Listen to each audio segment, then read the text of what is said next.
朋友们好，我是李医师。冬天天冷，加各种呼吸道疾病，咳嗽的人越来越多。我们饮食上可以选择一些食材来调理。今天教大家煮苹果汤和苹果茶，暖胃养生的同时，合适的搭配呢，还能滋肺润燥，缓解咳嗽咳痰。而且冬天喝热的苹果汤，还能让脾胃更舒服，润肠通便，帮大家呢安稳度过寒冬。尤其是年纪大的人吃不了鲜苹果，那么呢可以煮熟后食用。我们先来看看今天有什么好推荐。第一，红果汤，滋肺生津。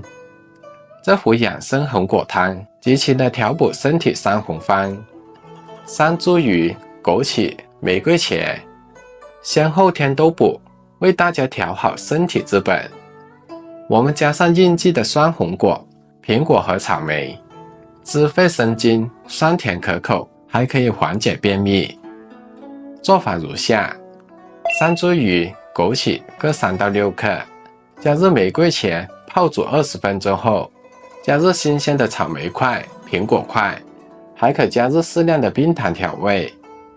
山茱萸补益肝肾，玫瑰茄收敛止泻，便秘的人群可以少放一些。第二，小吊苹果梨汤，止咳化痰。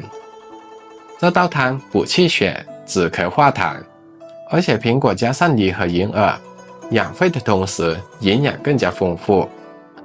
准备食材：苹果、雪花梨、银耳、大枣。做法呢，首先银耳事先煮至30分钟，银耳与水的比例为1:7。然后呢，雪花梨、苹果、大枣切块，和银耳一起放入电压力锅中，最后调入少许的盐，解粒中和，大概煮至1小时即可食用。第三，苹果石斛梨，养阴生津。